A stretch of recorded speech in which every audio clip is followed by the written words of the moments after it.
such a joy and a pleasure to be here. And as you can see, I'm going to be speaking today about why it's still so difficult to have conversations about mental health. We've had more than a decade now of really intense awareness raising. I think we're all aware that this is an issue that affects young people in particular. But what I'm hoping that you'll leave with today are some really practical tips as to how you have these conversations, both with your pupils, but also with your colleagues or anyone else in your life that might require some mental health support. Before we get started on that though, I'll just tell you a little bit about my job, because it's a bit of a weird, made-up job. I'm pretty sure I invented it.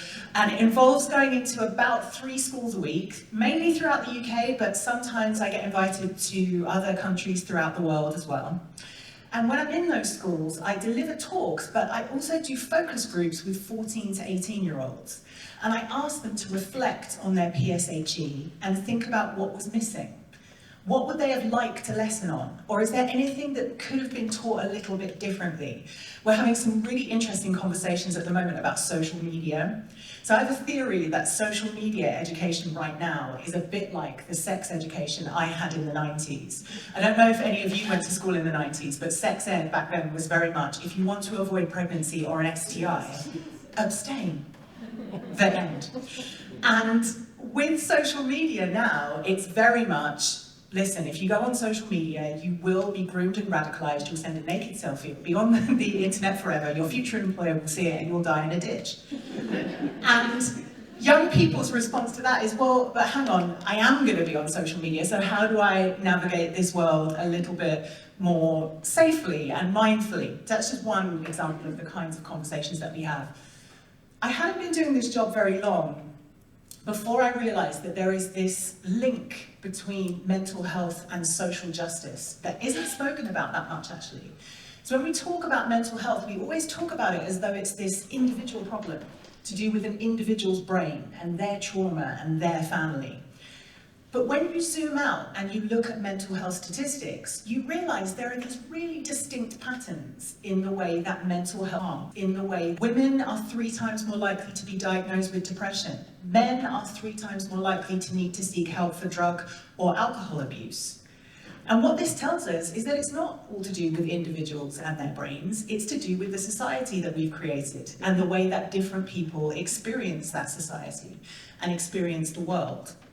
So that's what led me into political campaigning and also into having a weekly show on LBC on Saturday evenings, which is sometimes called the Woke Hour. And I find that hugely misleading and offensive because it's 2 hours. And today I'm going to talk to you, as I said, about having conversations around mental health. And I would like you to have a think about this question. So have you ever noticed something not quite right with a colleague or a pupil, but you haven't addressed it, you haven't started a conversation because you had a fear of making it worse or saying the wrong thing? Can I ask you to raise your hand if your answer to that question is yes? Okay, so that's quite a few of you. That really is the fear. When we know that someone's not themselves or they're exhibiting symptoms of poor mental health, our fear is we will say something that is going to make it worse. And if there is anybody in your life that is struggling with their mental health, you've only really got 2 jobs. And it's very hard to do this well, but as long as you do these 2 things, you've done everything that you can do. Your first job is to listen to them non-judgmentally. There's 2 things we have a tendency to do when someone that we know has a problem that are very well-meaning, but they come off judgmental. The first thing we do is we say, here's what you should do. When people want solutions, they Google it. When people have a conversation, it's because they're looking for connection. So sometimes the most helpful thing you can say to someone is, wow, that sounds really tough. Thank you for telling me. That's how you connect. Now, it might be that there's something really obvious that they haven't thought of that you think they should try. And in that case, it's okay to say, what would happen if you tried this?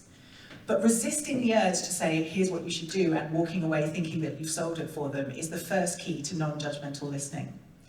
The second is not to say, at least you're not dead. You know, we pick a really worst case scenario. If that's the rule, none of us are ever allowed to talk about anything, because there's always someone in the world who objectively is worse off than we are. We can't create this hierarchy of suffering, and only the people who are at the very top are allowed to talk about their distress.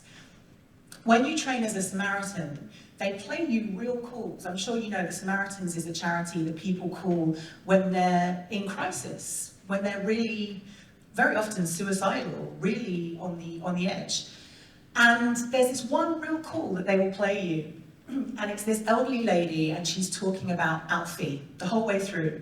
And I'm paraphrasing here, but what she's saying is, my whole purpose was Alfie. My whole day was structured around catering to Alfie's needs. I literally got out of bed to give Alfie his breakfast. So now Alfie's gone, I don't really understand what the point of me is anymore. And you're listening to this woman and you're thinking Alfie's her partner, her husband probably. And then it transpires during the course of the conversation that Alfie was her cat.